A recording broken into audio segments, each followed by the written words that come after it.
Hi guys, welcome to the channel. We are still in Orlando, Florida. We are at the Fountains Resort and I'm just going to show you a quick view of our balcony and what we see.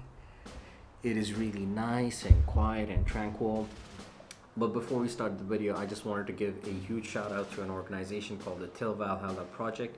As a veteran myself, this organization and its motto is very personal to me.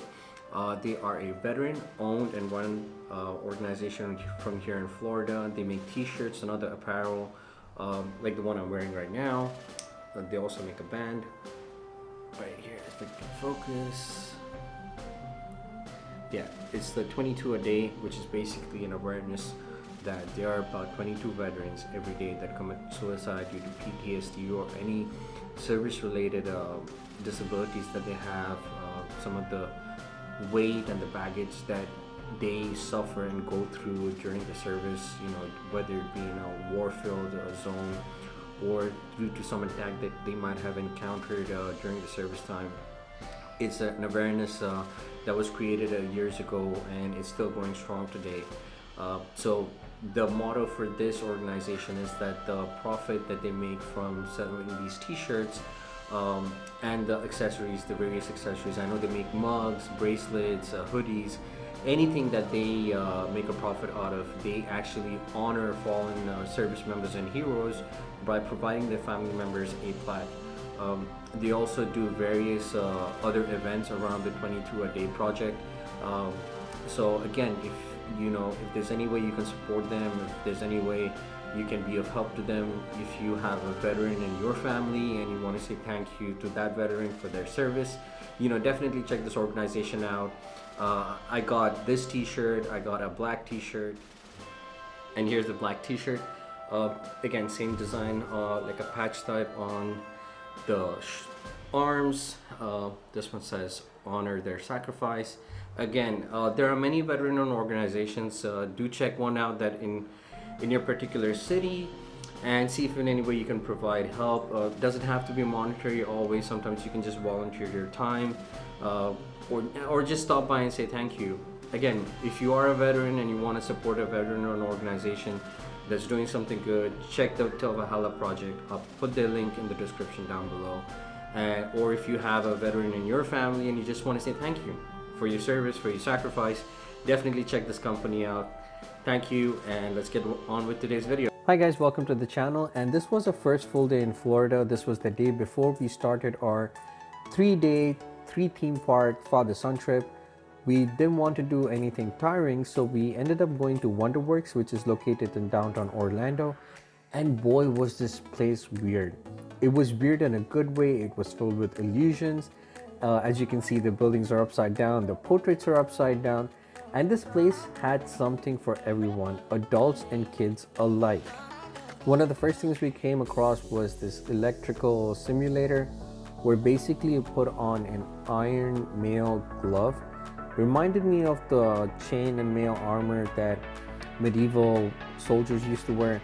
But if you got at the right distance, you could see an electrical spark going from the motor or the generator to your arm.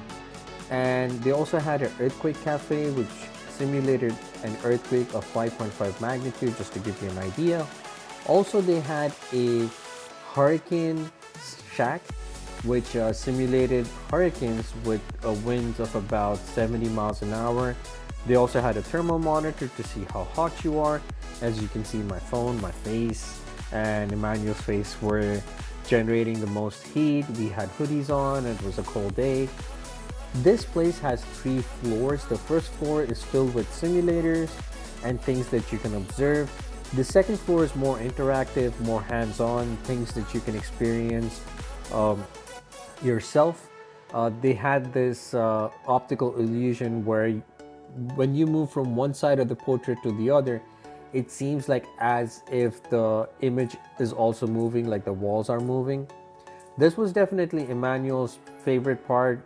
Him and his cousin were going bonkers trying to make huge bubbles. Him getting covered in a bubble by his uncle was also something that was really exciting him. One good thing that I would love to say about this place is the attendants. They were constantly making sure that the floors aren't slippery, that the water or the bubble water, the soap water was good to create bubbles. When you always play in an environment like this where soap water is falling on the floor, people could always slip and hurt themselves, but they were constantly making sure that it was wiped and clean. This was a presentation to explaining to the kids how the building turned upside down. A good point for me to rest and just give my legs a break. Emmanuel enjoyed this and had fun, and from there we went to apparatus, I would say, where you would basically pull yourself up, basically giving you an idea of how heavy you are. This was a projector projecting images of the sea on sand. Fun, you know, if you're a kid, you're trying to catch the fish. If you don't understand projectors, Emmanuel surely didn't, and he was thinking that he was going to catch an octopus, but he kept failing until I explained it to him that it was a TV that was basically using the sand as its screen, that he understood that it was a projector.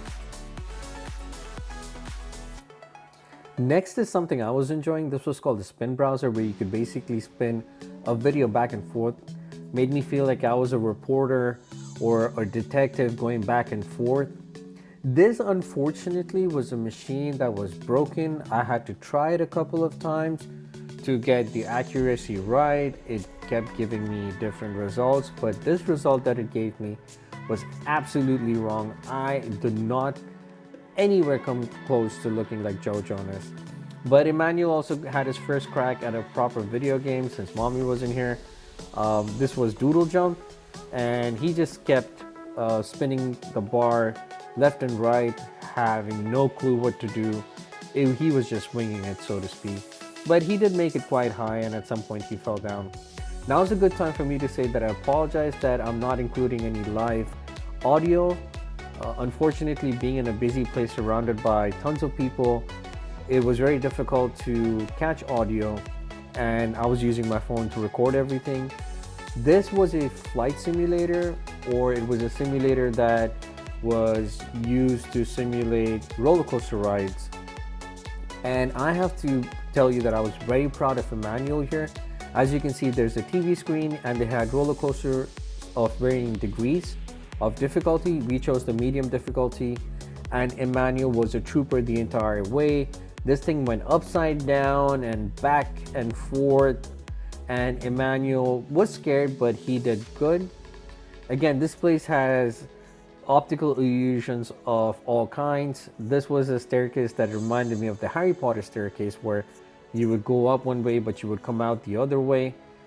On the third floor, they had an arcade, which me and my cousins spent the most time.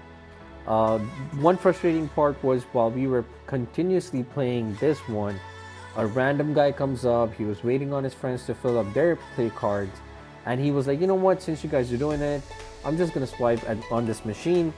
And he won 1,000 tickets, and here we were trying, and on every third or fourth turn we would get some tickets, but not 1,000.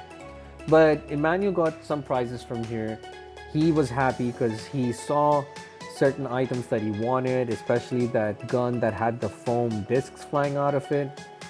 But as you can see, this place also had an indoor rope walk. I had done a similar one in Tennessee, but it was open air, it was scary.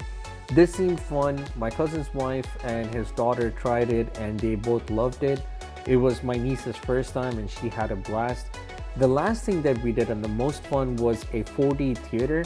This was the first time Emmanuel was experiencing 4D movie, and the movie was funny, and the rides, the chairs were moving side to side, and he had fun. And to end the day, we went to Tacos Muy Gui. The place reminded me of the movie Coco. The food was great.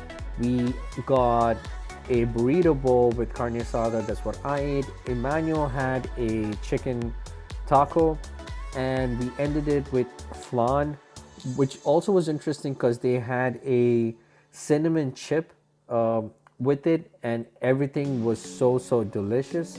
Thank you for watching the video, guys. Leave a like, comment, subscribe. We are excited to show you our 3-day, 3-theme park Father Son trip. Stay tuned, and thank you so much once again.